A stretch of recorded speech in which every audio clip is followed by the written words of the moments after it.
For taking time out of a terribly busy schedule to talk with us this evening. I know that the entire country, and certainly the President of the United States and some congressmen, would like to know about the plans for a march on Washington. Mr. Wilkins, would you like to tell us what are the plans as of this date? The plan is for a huge march to the Lincoln Memorial and a meeting there. On the way, what was described as a brief demonstration at the White House. But we hope to have this an outpouring of expression on the part of the people who wish Congress and the nation to know how they feel, how very deeply they feel about civil rights legislation. I think it's fair to say, wouldn't you say, Martin, that this is no attempt to blackjack anybody? We want to show how we feel. Exactly. We are not going to Washington to intimidate any congressman or any senator. It will give a large number of people an opportunity to articulate their longings and aspirations for freedom, their desire to see meaningful, forthright civil rights legislation in this session of Congress. And of course, we also intend to arouse the conscience of the nation over the economic plight of the Negro 100 years after emancipation. And I think it can have a great impact. I think it will dramatize the issue. It will have educational value in that it will allow many people to see and understand the continued indignities and injustices which Negroes confront all over the nation. All over the country, it has captured the imagination of hundreds of thousands of people. Now, we don't know how many of them will be marching to Washington, but a goodly number will.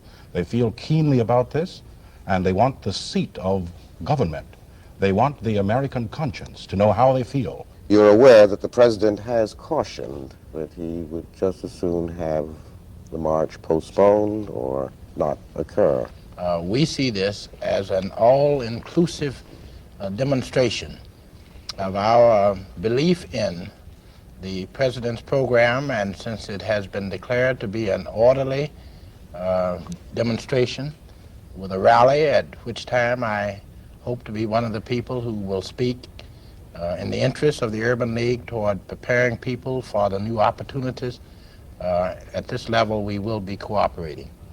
And I think it's important that the march go off because there is legislation which many people have gone to jail for the substance. That is, the lunch counter demonstrations throughout the South have to be sort of brought to some climax, and it could be done in this public accommodations bill, which is before the Congress. Then, of course, it just left the Delta and a lot of poor people over there, people who make $2.25 a day for 12 hours of work. And so some legislation has to come out of the Congress of the United States to deal with these problems. People like Agnes Myers, Roy, president of the board of the NAACP, and other white liberals and friends have cautioned against having a major demonstration for civil rights this summer. How do you... Well, it's our position in the NAACP that the opponents of civil rights legislation left no doubt as soon as the President spoke. In fact, they didn't wait for him to speak. They began announcing their opposition and what they intended to do. They were going to filibuster, they were going to hold up appropriation measures, they were scaring the country that they weren't going to get a tax cut on account of civil rights. They're doing all the boogeyman stunts. And if they're going to use Washington as their base of operations for opposition to this bill, we don't see anything wrong with using Washington as our base to indicate support for this bill. And in my estimation, this march is going to be a 100% outpouring of the disgust and distress of black Americans and white liberals over the way the Congress has handled this bill. I think that in any such demonstration as the march, which is planned, you will expect loud outpouring of cries, of fears from many, many people who don't want it to take place, who are afraid that something might happen. But it seems to me that it reflects a lack of understanding of the nature of the times in which we are living. The fact that Negroes all over the country are concerned and are aroused and must express their feeling. They've waited 100 years, and that's too long to wait. But what about white friends and liberals who have worked in these organizations for many years, who now say, look, let's not go this fast. Let's not... we don't have people like that. I'm sorry. We don't. Our telephone is ringing with white people who want to get into the march. We don't judge our friends on the basis of the color of their skin. We judge them on the basis of the fact of whether or not they are willing to go all the way with us. If they are not willing to go all the way, then they are not friends of ours. Now, we've said that these are interracial organizations, but you five gentlemen are Negroes. You are assuming the leadership, and you are asking white liberals and white friends to go along with the Negro speaking for himself rather than speaking through white surrogates. I would like to make this point because I think there is a misconception that any white people who happen to serve on your boards or committees are therefore automatically there to exercise control and restraint. Yeah. This is not the experience of the Urban League. There are many white people who serve on our boards who are asking for more militancy. I speak for the National Urban League at their insistence, not at my demanding, because they feel that a Negro is best able to express the hopes and the longings of his people. We ought to be clear that there is a desire on the part of Negroes for self-expression through leadership of civil rights organizations. This is important because Negroes have been denied that self-expression for so many years. But this does not mean, in any sense of the word, as far as I'm concerned, that white persons who are sincere cannot participate and cooperate. Exactly. And I think it's very important to have this participation. I think it would be very dangerous and even tragic if the struggle in the United States for civil rights degenerated to a racial struggle of blacks against whites, so to speak. Amen. It is a tension between justice and injustice, and we enlist consciences in the struggle. We appreciate the participation in this movement of white persons of goodwill, and we have many of them, fortunately, and I think the number's growing every day, and this helps to keep the struggle on the level that it should be on. Sure. As far as I can understand you gentlemen, this is not a racist march. This is a march of aroused Americans who want to demonstrate and assume their rights to petition their And Congress want to witness. and want to witness and support the President's civil rights legislation. The Attorney General would seem to disagree with you in terms of his testimony for Congress. He says that the most disturbing thing for Negroes is the public accommodation segregation. The truth of the thing is that it's a vicious circle. Unless people are adequately educated, they can't possibly find good jobs. And unless people can find good jobs, they can't buy good housing, which puts them in good neighborhoods where they can get a good education. So instead of being one major thing, it's a group of things. Yes, that's true, but it seems to me, of course, that the public accommodations matter, which is now being batted around in the Senate Commerce Committee, is the most abrasive and pervasive of the aspects of a Negro's life. Every time he steps out of his front door in the morning until he comes home at night, he runs the risk, and some of them don't run the risk, they run the certainty of this kind of denial and humiliation and mistreatment. And sometimes in the South, as you well know, in many subtle ways.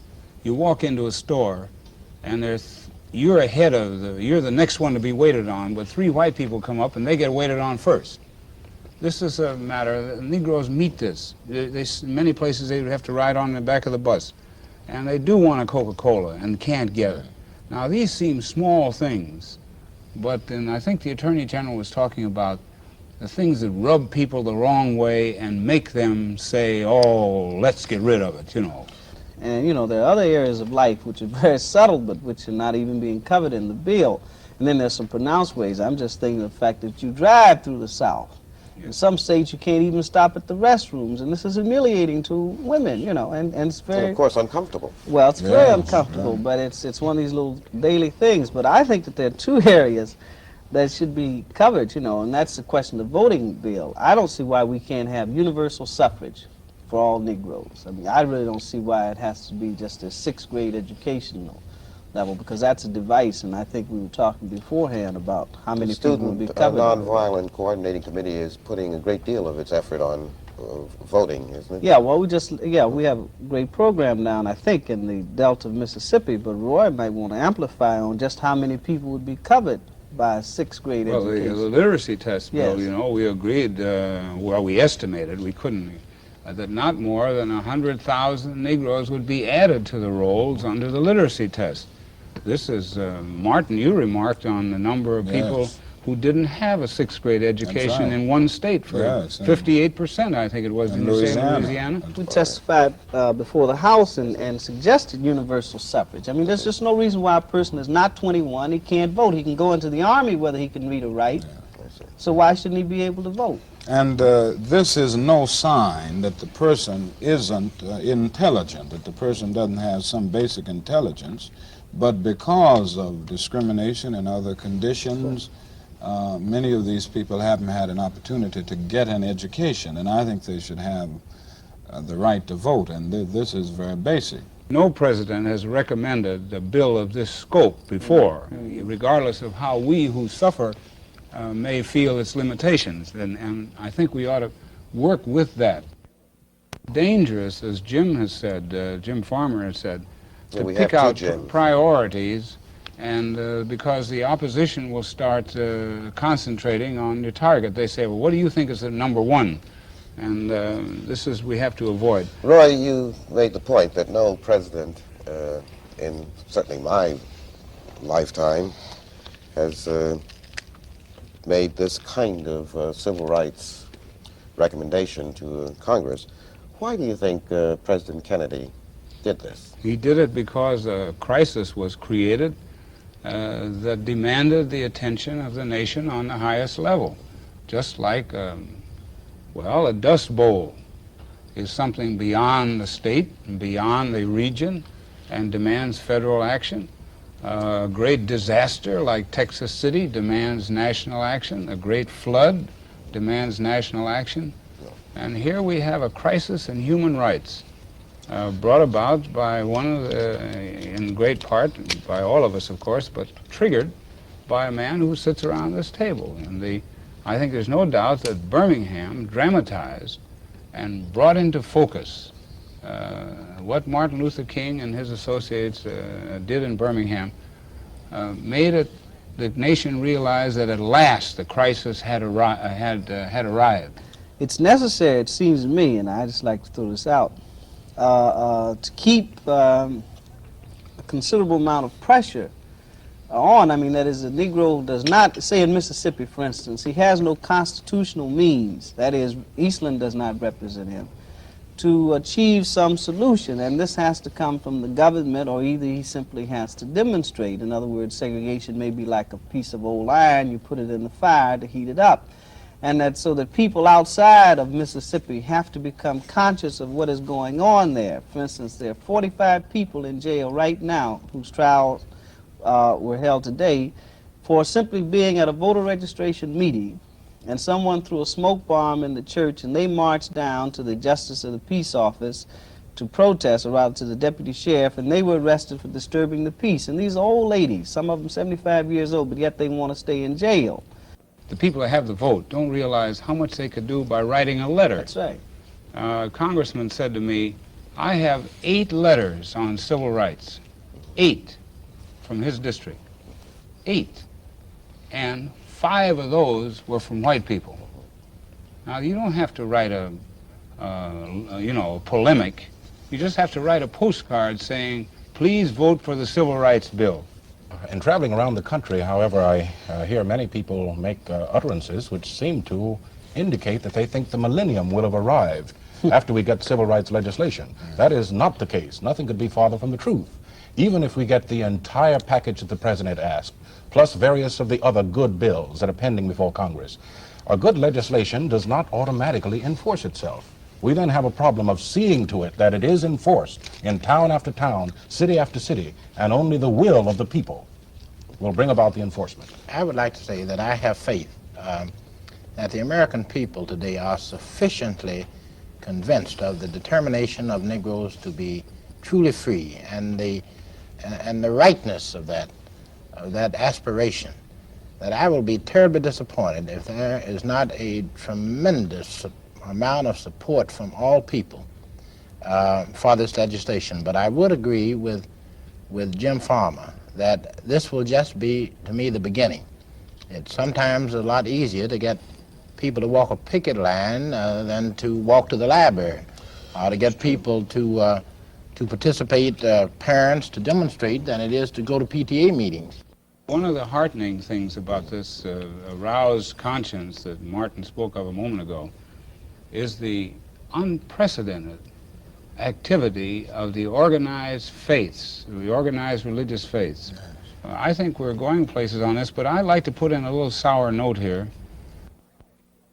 And I get some mail that I can't read on television, that I can't exhibit, and the postmaster delivers like this, holding it up by the people who say that Negroes ought to go back to Africa, and you're only apes anyway, and you think we're going to give you the Civil Rights Bill, you're crazy, and we'll run you in the Mississippi River first, and a whole lot of other uncomplimentary things. I'm really more concerned about the so-called gentle people of prejudice. The people who will say, I'm with you, I am for you, but what You're about going too property fast. values, you know, and the man's right to run his business, and what about the standards of the school being lowered? And so for these reasons, who would say, well, maybe you shouldn't have all of this right now. These are the people I'm really concerned May about. I comment on that? I agree with you completely. While I share Roy's concern about the extreme bigots, I'm far more concerned about the good, the decent people who don't throw a bomb as they do in Birmingham or other places in the South, but they quietly pack their bags and move away. And this, it seems to me, is more damaging to our cause and more dangerous to the total cause of integration. I have an answer for you, gentlemen, but go ahead. Yeah, I guess, well, I'm concerned about the one in between going back to Africa and moving away, and that's basically the public officials, you see, who inflict all of this brutality, because the millennium is not going to come primarily because we have no laws to deal with police brutality in the South, which I think is a fundamental issue in this whole thing. Jim, I suppose you are very conscious of this because your membership is on the firing line, and yeah, and I've seen daily people, the victims of police. Dr. King just came from Danville, and over a month ago we saw 35 people with holes in their heads as big as a size tray, inflicted by the police. And nothing has been done about it. And the government, it seems to me, ought to do something about this. What specifically would you suggest for dealing with this? Well, I would suggest, you see, that the government go in and file some suits. When the constitutional rights of a person is denied, the government ought to file a suit in behalf of that person. I think this gets back to Part 3. That's right. Now, the government says that the existing laws are inadequate, but yet they're not asking, or it is not asking, for adequate laws in this legislation. I think the only thing that changes the mind of a policeman like that is to sue him and to convict him and to convince him that the Constitution has some control over that billy club he has in his hand. Is there anyone who is planning to do this? Well, now we're entering into one of the most difficult areas of civil rights, because the whole area of convicting a policeman for depriving a man of his civil rights has to be proved down to the last period and comma. Not only that, his intent has to be proved. Jim? Yes, I think we have an additional weapon, and that is the ballot. Yes. The vote, and which is why all of us here are pushing a voter registration drive. If Negroes are registered in large numbers down there in Greenwood, then the police, of course, will take a different point of view. And in Danville also. Exactly. Because they'll know then that they have to be responsible and responsive not only to white voters, but to Negro voters as well. White people in the South and in the North need education on this matter. I don't mean education on humanity as to Negroes, but they need education on the constitutional rights of Negroes and on the fact that he's a citizen. He's been here 344 years, and to hear some of them talk, they'd say, look what we're doing for you people. If you've never been in Mississippi, and Roy was born, and I just have to get back because you were born I in think I have to just My try father to was born there. help her. Well, I'm sorry, your family was. I was raised down there, and I want to talk about these people. See, I think the president ought to go through Mississippi because I don't think he has any conception, any visual conception. Intellectually, he knows the suffering that's going on there. But just to see some of these shacks that people are living in, it's frightening in a sense, you know, down in Itabena. You know, it's just a very depraved area. Itabena? Yeah. I've been to Itabena. Isn't it a depraved? Oh, It's really just something. pitiful. And Well, I I think what we need to get at here is if we could get the total society to somehow lose this making a god of state rights and begin to see citizens as national citizens. Right. Because what's actually happened in this country is much of the miseducation or lack of education altogether, much of the social disorganization we see in the North that concerns us can directly be traced back to the indifference of the people in the North to the problems of the South. These people later become the welfare load, the crime rate of the North. If we had adopted the concept of a citizen in Mississippi being a citizen of the United States, That's right. then we would have avoided all these problems. That's the way they're seen overseas. That's right. I think the president ought not only look at the housing in Mississippi, he ought to look at the slum tenements in Harlem and in 100 Harlems across the country. Indeed, we might say that our people are not only being bitten by dogs in Birmingham, Reverend King, but by the rats in the slum tenements. Well, aren't we saying, gentlemen, that a program has not yet been worked out to grapple with the magnitude of this problem in the United States, both North and South? It's And not regional. You're so right. isn't there a need now, because of the urgency and the seriousness of the situation, to develop a sort of crash program to lift the standards of the Negro and to get rid of the underlying conditions that produce so many social evils and develop so many social problems? I think this is what we face at this time, and I know it leads to the whole question of discrimination in reverse and all of that. But I think we've got to face the fact in this country that because of the legacy of slavery and segregation and the seeds of injustice planted in the past, that we have this harvest of confusion now, and we're going to continue to have it until we get to the root of the problem. Well, that's that root and the rats go together. Yeah. The announcement of the Real Estate Brokers Association some time ago advising their members not to pay any attention to fair housing laws, that property rights still came first. And when you think of the billions of dollars in this country tied up in real estate, there isn't much that the President of the United States could do by going and looking at some slums. Let's be fair. Yeah, well, The real power and obstacle there is the property rights structure in this country, which isn't concerned with how many kids are bitten by rats or how many people live in slums. Most of you recall that we did announce recently, our board adopted this domestic Marshall Plan, and this was Yes. consciously given this name because, if you recall, this country has spent some $12 billion on rehabilitation of Europe, war-torn Europe.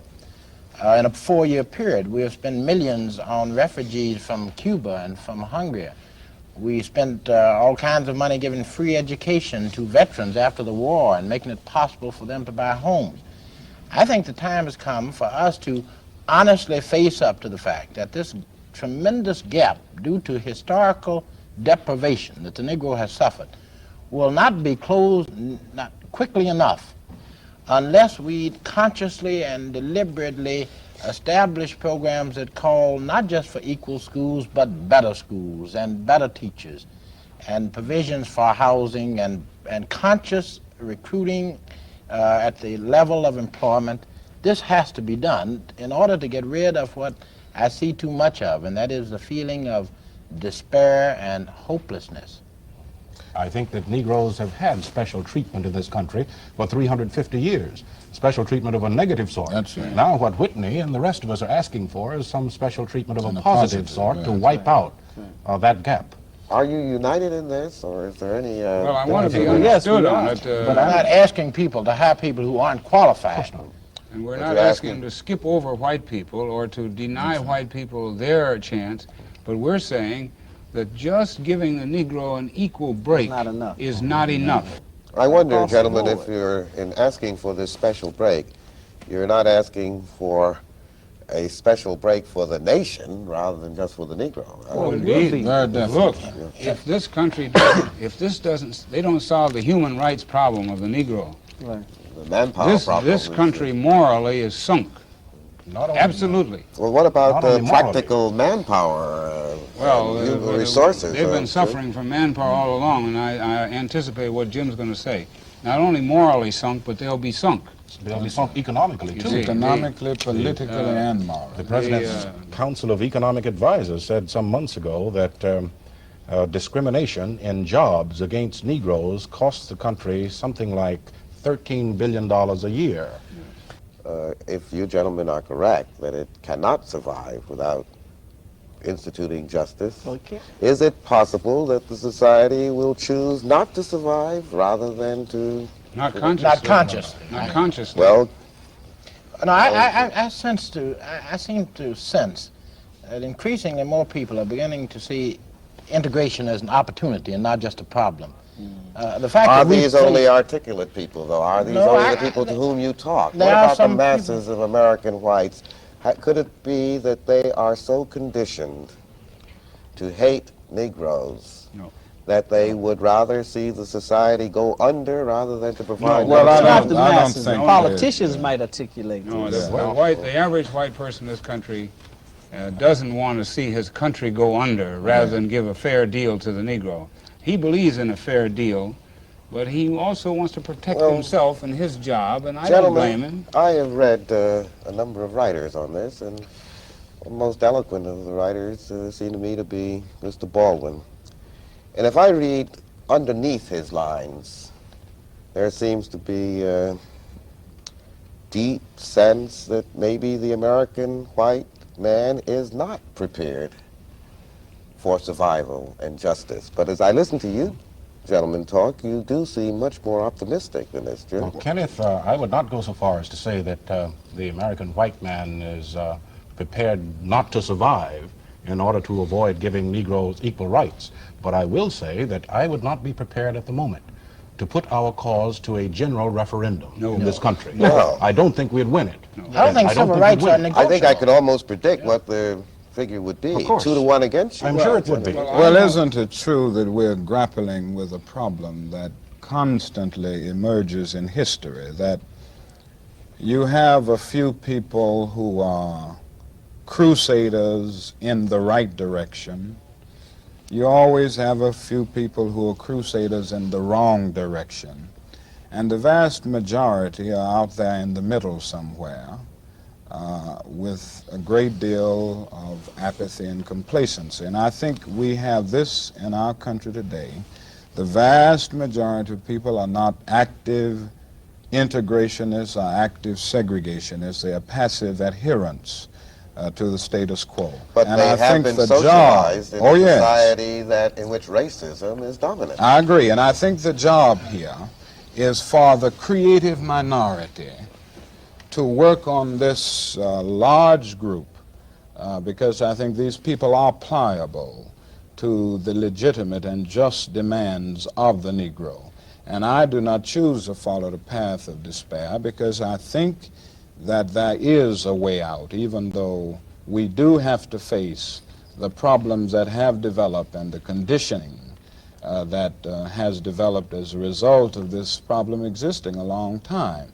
But I do think there is a way out, and I think that with the creative minority standing up with determination to solve this problem, we can solve it. Whenever the American people have been faced with a crisis, they've come through. Now, they may have come through in ragged and bloody fashion, but they've come through. And I'm convinced that they'll come through this one, even though it involves very deep-seated emotions. I think they're going to solve it. I've always had the feeling that one of the major problems was that the average white citizen somehow drew a correlation between status and exclusiveness, and in many cases racial exclusiveness, so that the more exclusive the neighborhood, the school, the place of employment, the higher his status. Now, I think... But he's been taught not to like you either. Yes, and but not now... to like you because of the color of your skin. Yes, but now he must be taught that this is a sign of his basic insecurity, that for years, as Baldwin put it, he has had a reason, a need to feel superior. Now we must change the norm and get people to understand that it is insecurity that makes you want to take advantage and to hate, that only the secure people now can move toward inclusiveness. It is the more intelligent, the more mature people who want this kind of thing, and only the tragically insecure need today to surround themselves with sameness. Gentlemen, I certainly want to thank you for what certainly is the most stimulating and to me quite instructive discussion. I think that America is indeed fortunate to have men of your breadth, your perspective, your sense of responsibility and intelligence as the leaders of probably the most significant social revolution since the 18th century. It's certainly in my personal opinion that you 5 men are the contemporary versions of our founding fathers who risked so much and dared so much for freedom and liberty.